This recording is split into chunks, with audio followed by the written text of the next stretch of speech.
I was a big fan of Fred Astaire, still am. And unlike the studio executives who thought he could dance a little, has no voice, I always loved his voice. I still do.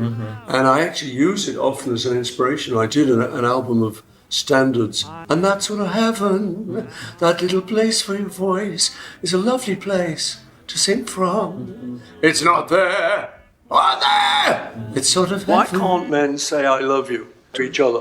I don't think it's quite as true now. But I think certainly when we were growing up, you had to be gay for a man to say that to another man. So, that bred a little bit of cynicism. If you ever were talking about anything soppy, then the next thing would be someone would have to make a joke of it, just to ease the embarrassment in the room. My dad wasn't like that, but that was the attitude, that you don't cry. Male people do not cry. Whereas I think now it's acknowledged that it's a perfectly good thing to do. And I say, well, God wouldn't have given us tears if he didn't mean us to cry. Hidden references, they went looking for them. So Paul is Dead came out of the fact that I wasn't wearing shoes on the Abbey Road crossing. And then there was a Volkswagen Beetle car in there which said 281F, which was translated as he would have been 28 if he'd have lived. And that's a stretch in anybody's language, I had Father McCartney, because it was the right syllables.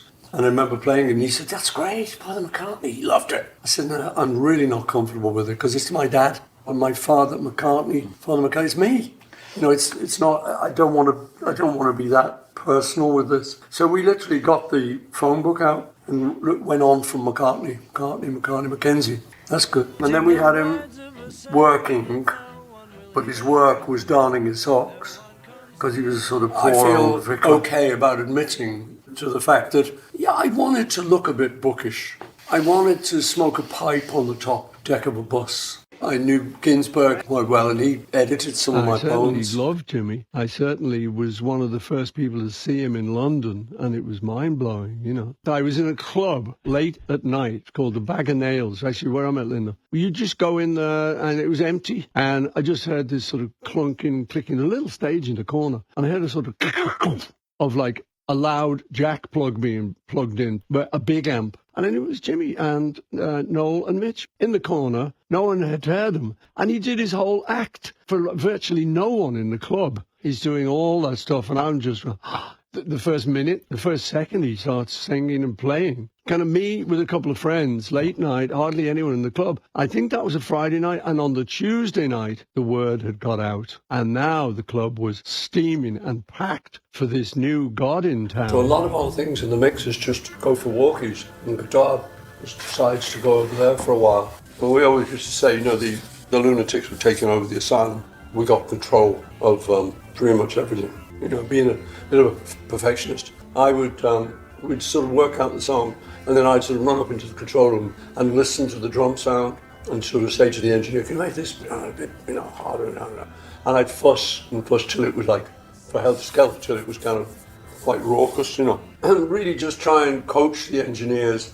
And then you could leave them. They were brilliant, and they would multiply what you suggested and sort it out, make it better. I remember Nowhere Man. John had brought this song in from Weybridge, where he was feeling like a nowhere man. We wanted the opening guitars to be really spiky and very trebly, super trebly. And they are, if you listen to them, it's like a razor blade or something, it's quite amazing. So we said to the engineer, "Okay, so make it as trebly as you can." So he put all the treble in. I said, "Can you make it more?" He said, "No, that's it. I've sort of run out.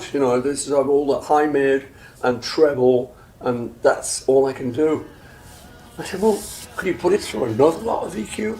So he did. He sent it through the next channel. Could you put even more? So we had him going through, I don't know, quite a few channels. In those days, you'd have an acetate, a little pressing of the record. Yeah. And George went out to the Bahamas or somewhere where they were filming it, and they were sort of on the beach somewhere, so he organised to bring a little record player and this disc, and he played it to Cubby Broccoli, who said, "That's nice, George, that's a nice demo. When are you going to make the finished record?" George said, very much thinking, how is this going to land? Well, we know in one film, he's going to come out and sort of shoot it's gone at the screen and it's all going to go red and drippy, and there's going to be a beautiful girl in a very scant costume, and so I see where I am. This is the world I'm in. And he'd say, yeah, well, come over. I said, okay. So go over, and then I'd go, when you were young, and show him the chords. And then I'd say, and then I've got this da-da-da, da-da-da. And then we talked. And he said it'd be good to go off into Bondian arrangements and stuff. So I left that completely to him. All the sort of, after the riff was played, there's a central middle instrumental bit, which was pure George. I resisted the idea at first, but when it worked, I fell in love with the idea. So I knew now that I wanted to do a similar thing with Eleanor Rigby. So I would go round to George's house, we'd arrange a little session. And I said to him, I'm fascinated by Bach. And he said, well, Bach, would have done this. And he laid out the chords as he had done on Yesterday. George, talking about this later, would say that he then became inspired by Bernard Herrmann, who had written the Psycho music,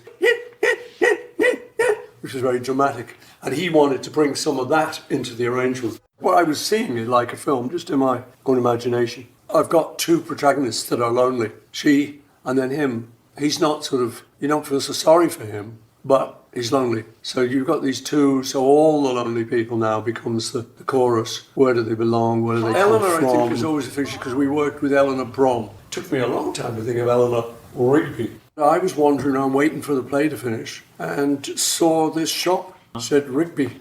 There's my surname. It's nice, it's ordinary, but it's striking, it's strong, it's got all the sort of stuff I've been looking for.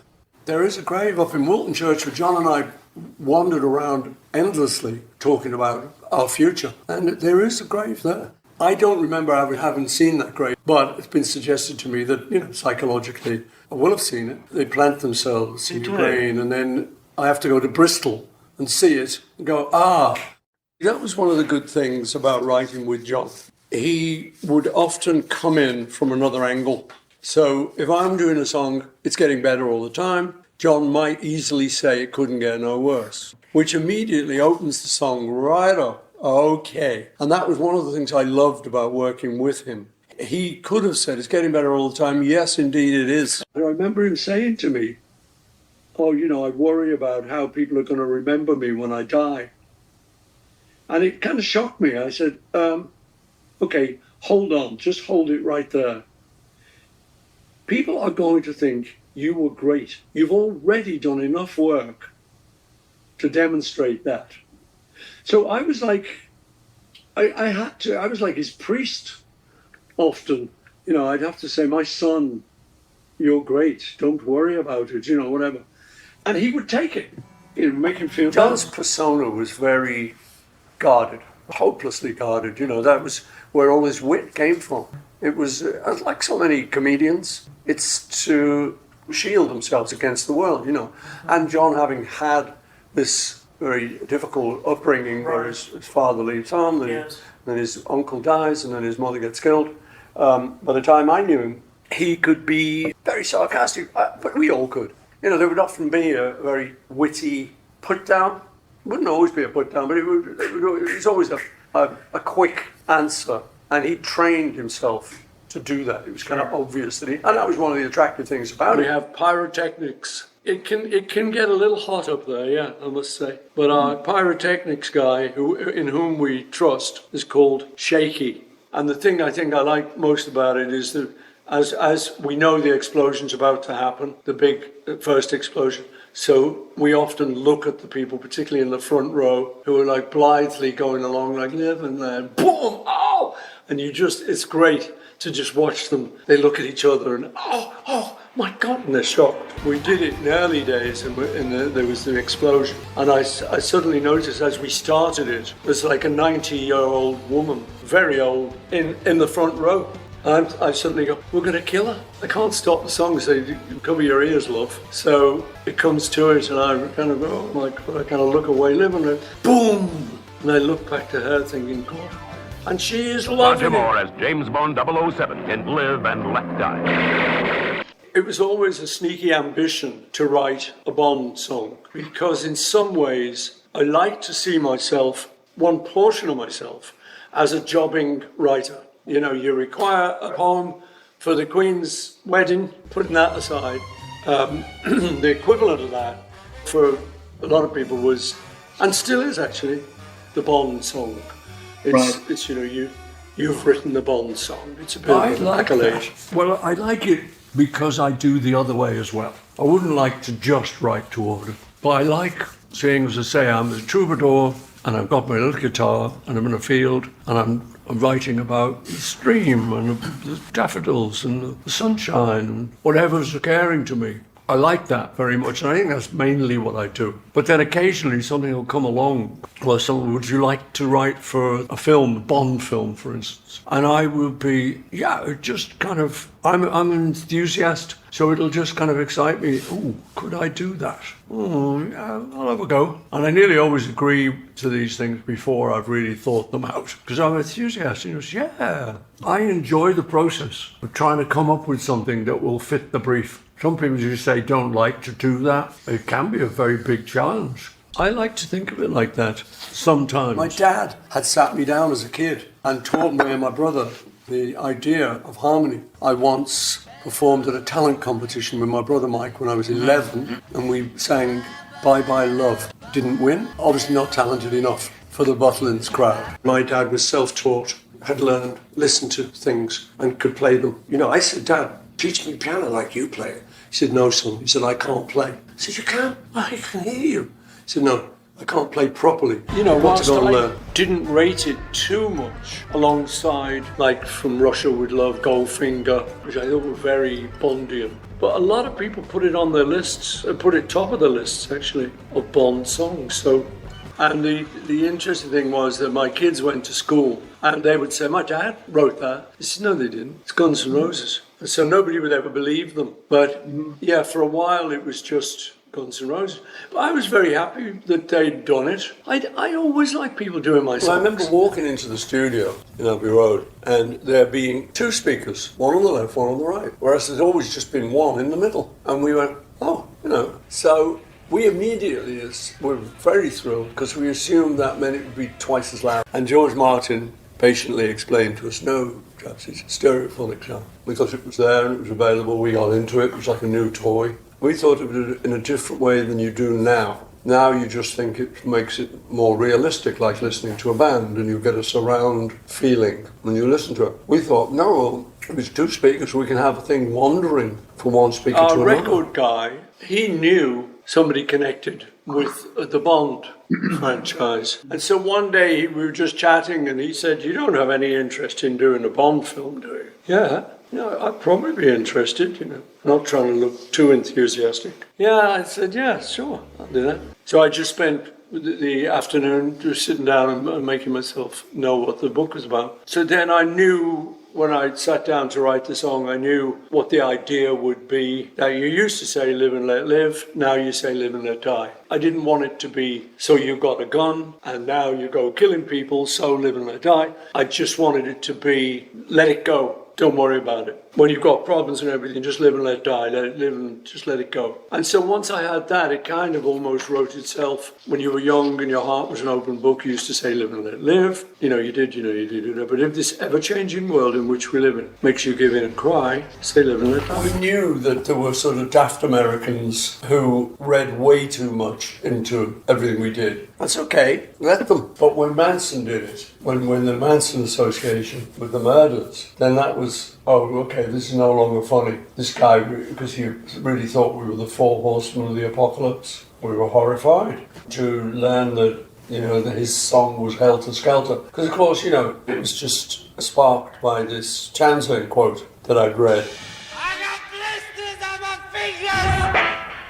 It was that kind of thing. We had played the hell out of it. And it was sometimes credited by people as being the start of heavy metal. I don't know whether that's true, but you know, it's pre-heavy metal. Mm-hmm. So you think it might have inspired someone in the same way as the Townsend quote inspired me. John and I hitchhiked a lot. It was the kind of way to get a holiday. You'd just head out. We'd always take our guitars. From Liverpool, you go south. The beaches are south. John and I got down to Ryde on the Isle of Wight, where my cousin Betty and her husband Mike were running a pub. They were very showbiz, and their kids all are. Great little family. We went down there, and it was great, really, because I was sort of showing John part of my world. It was very cute, because we were kind of young guys, so still teenagers. We'd play our guitars, they'd love to hear us play. He was a very funny guy, and musical. He'd been in a sort of an a cappella singing group with Zoot Suits called, I think, the Jones Boys. And we listened to them on the radio once, and we were, the whole family tuned in, you know.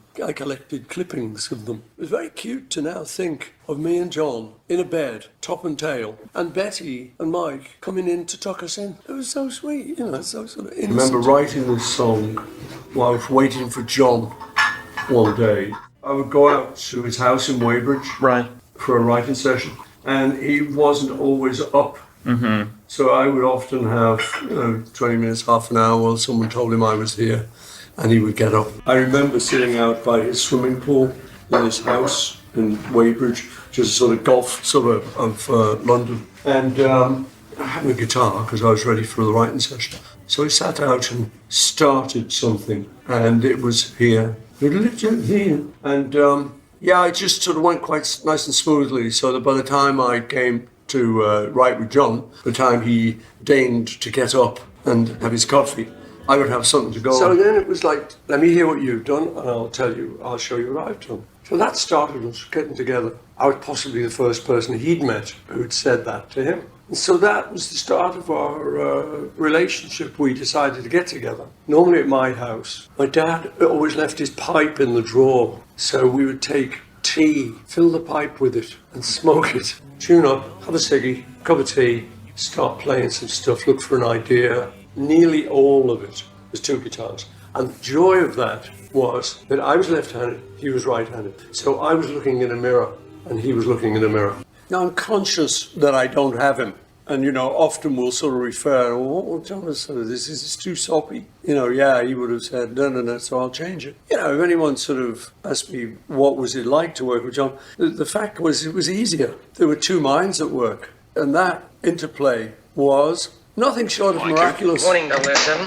You'll be using this Aston Martin DB5 with modifications. I moved through a couple of cars. It was the very first Bond film, Dr. No, where he had an Aston. It was only later. And I put it together. It was so obvious, you know, why I got an Aston. Anyway, I've had a few nice cars, sports cars. I once had a Lamborghini, just for the sort of thrill of having a sports car. George was the real car person. George ended up with a McLaren, which you couldn't use on Britain with its speed limits. George was very sports car orientated. In fact, he was horrified to hear that I still sometimes used the bus. You what? You go on the bus still? Because he'd so left that behind. This idea of, you know, just the loudest. Let's go in now. Let's go in and just make it the loudest. So we're not going to turn our guitars down. We're going to turn them as loud as we can get them.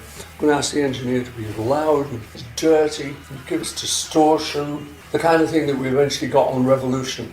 You know, that was the epitome of the distortion thing.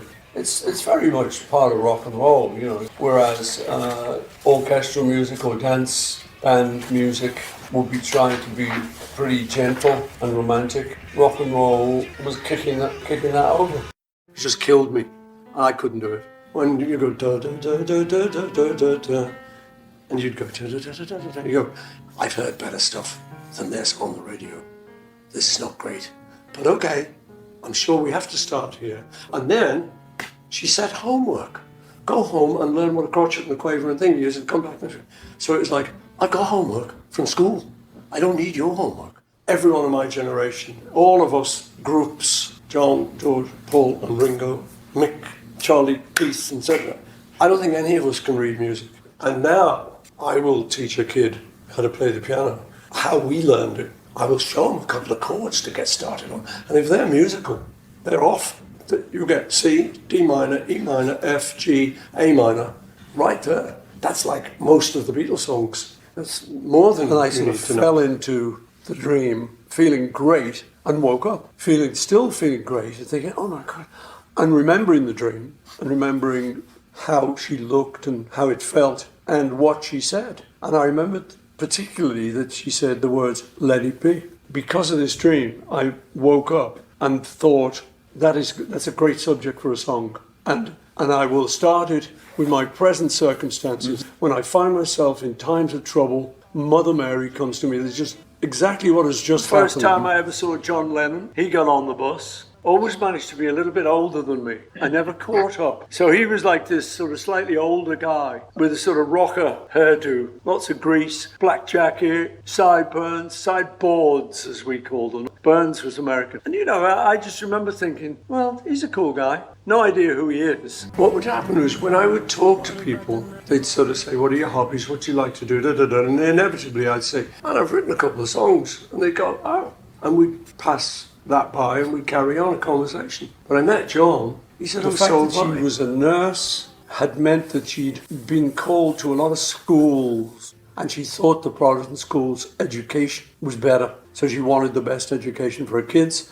And no doubt my dad, being Protestant, would say, yeah, they're better, and agree with her. The Catholic aspect, it was really only one thing, was that we'd been christened to save our immortal souls, right, which I was always rather pleased with. I'm glad my immortal soul is safe. And so I thank her for doing that. It's nice to be nice. I like courtesy. I value politeness, courtesy, and don't particularly like confrontation. If it's absolutely necessary, then you do it. But I mean, generally speaking, we would try, all of us, I think, would try not to do that. One of my favourite songs, because of its structure, is Cheek to Cheek, as sung by Fred Astaire. And I liked it very much because it starts off, heaven, I'm in heaven, fast forward, and then middle eight, will carry me through to heaven. It's like, yes! Just the way it just resolves up its own tail, I always found wonderful. And I think somebody said, I do it in this. It often kind of comes back to where it began, and there's a little glee at arriving there. Like I say, heaven. Wait a minute, we just started with that, and now we're back there. And very cleverly done. And without me suspecting he was going there. So there's just something, I like the fact that we think we're on a path off on the moors and we're going for a walk, and then suddenly we've arrived where we started. It's not like as if we've gone around in a circle. It's more magical than that. We've come to another beginning of the path. It's not just like we ran in a circle and just come back to the beginning. That's quite boring. But it's just this trick where you suddenly, where you were, but it's surprising. Well, you're where you were, but you're not, because you can see back where you came from, and you're definitely not there. Mm-hmm. You're at a new place, but it's tricked you, and it's got the same scenery. So in those days, I had to learn speeches off by heart, so I could still do a bit of To Be or Not To Be, or Oh That This Too Solid Flesh. And it'd been pointed out to me recently that Hamlet, when he's poisoned, he actually says, let it be. I'll give you the exact quote. He says, let be, the first time. But then the second time, he says, had I but time, as this fell sergeant death is strict in his arrest, oh, I could tell you, but let it be. They were to emulate the openings that old songs had. John and I were fascinated by this idea that in the old days, they did this complete ramble that didn't appear to be like about the song at all. It was an intro. They called it a verse. We call verses the sort of first main body and the chorus, then the second main body. Right. They call that the verse. Yeah, so we liked that. We liked, I was walking around Manhattan, I had my scarf on, and then I came to the corner of something, and first I looked at it, seated, I didn't notice it, but then suddenly you came around the corner. Heaven. Oh, there's the song. Someone is speaking, but she doesn't know he's there. I don't know who it is. Probably the telly. It's like that. It's kind of a romantic idea. We are just us, not listening to him. Not a bad boy at all. It's the exact opposite. But his image and his show is of that. Whereas we just really never bothered with that. When I write the song, I'm kind of following a trail of breadcrumbs. Someone's thrown out these breadcrumbs, and I see the first few, And you just, you go along, and I feel like I'm following the song rather than writing it. I will think of the line that's coming and think of how to get in it, like stepping stones kind of thing, just think, well, I've got to do that to get there. Yeah, I quite enjoy that. It's an interesting process. I like that about writing. It's a puzzle. I often liken it to crossword puzzles. My dad loved crossword puzzles.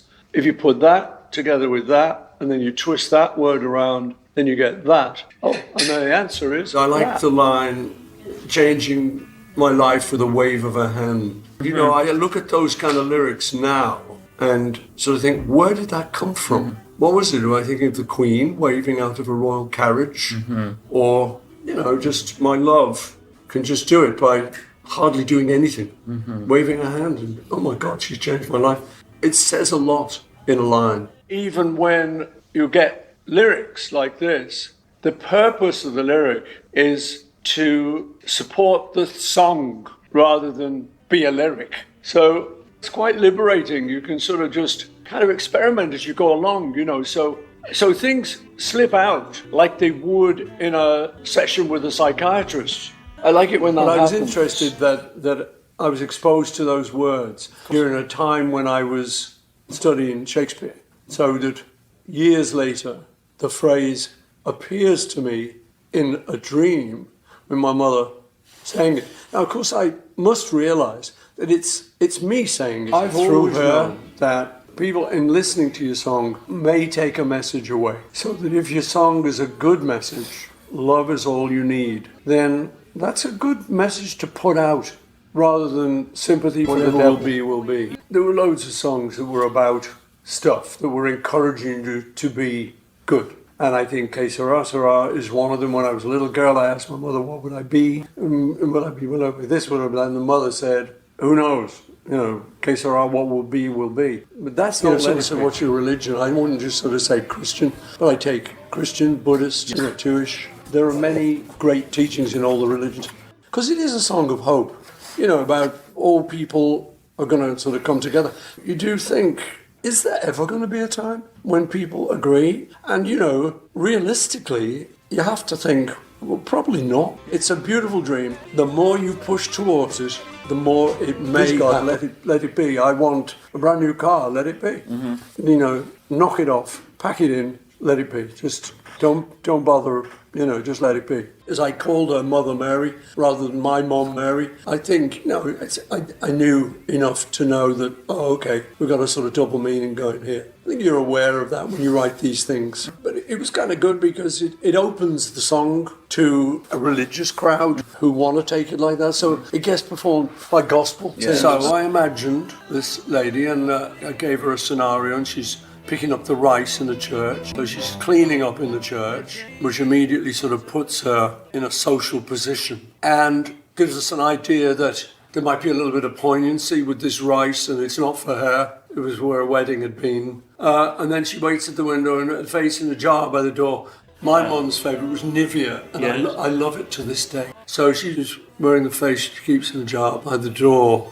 Died in the church. So we brought her back to her rice cleaning duties. And so one day she keels over in the church and was buried along with her name. So she dies, and then he comes back. He's the one who buries her, and he's wiping his hands as he walks from the grave. No one was saved. And that's your sort of wrap-up to the story.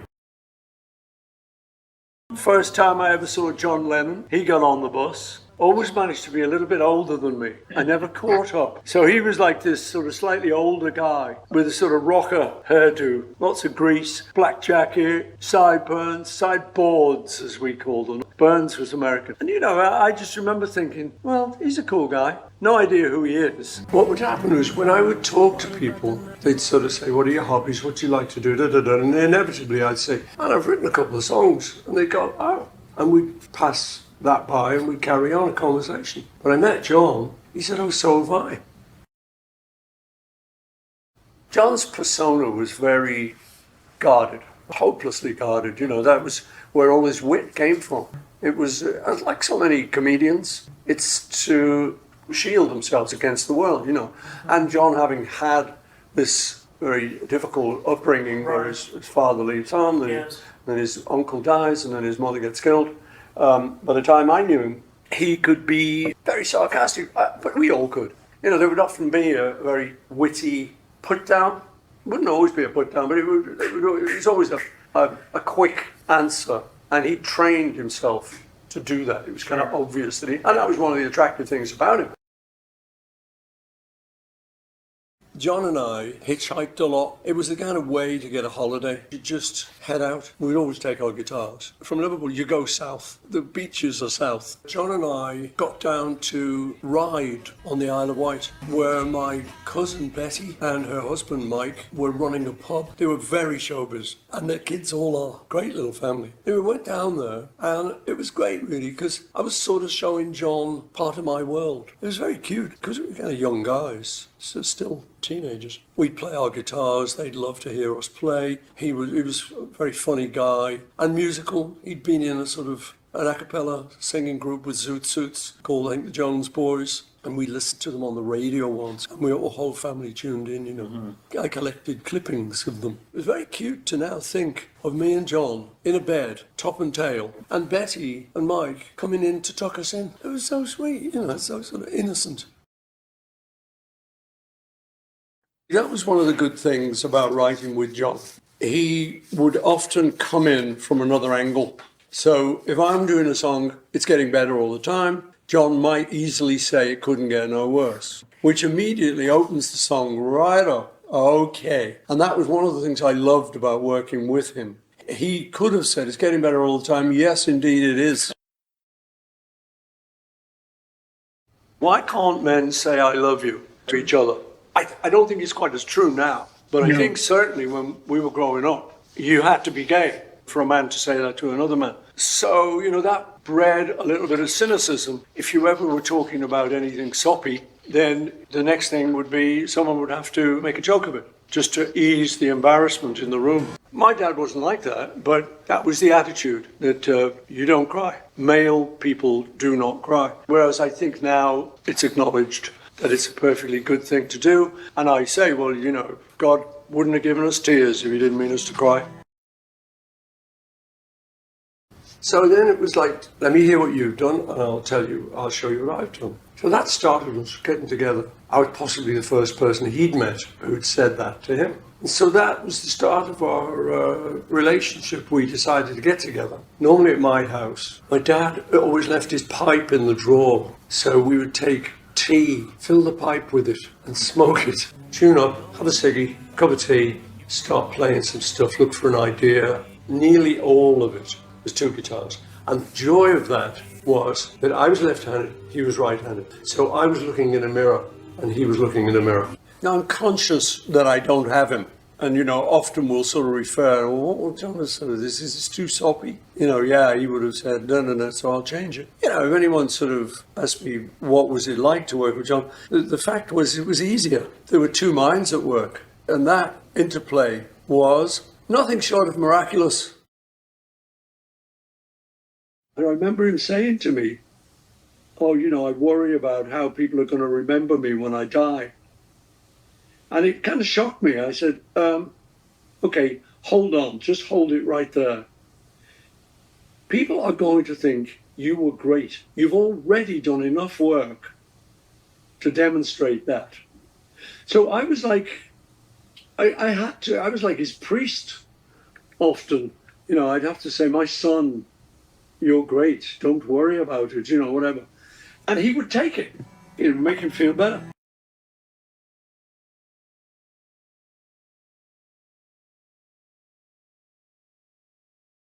He was shot late this evening in front of his apartment building in New York City. And I was in what is now my recording studio in Sussex. It was just a little house. There was a little room upstairs that was bare, wooden planks and bare walls. And I had my guitar with me, so I just sat there and wrote this. When I thought of Here Today, I will have thought of it as Here Today, Gone Tomorrow. But I immediately just dropped Gone Tomorrow. I knew I didn't want that. And I knew the bit I wanted was this front bit. to have a conversation with him in a song was some form of solace. Somehow I was with him again. And people come to my shows, and I do this just me and a guitar. And I'm all stuck in the middle of a great big arena with all these people. And people tell me, they look around, there's a lot of people crying. And I think, because it is a very sentimental, nostalgic, emotional song.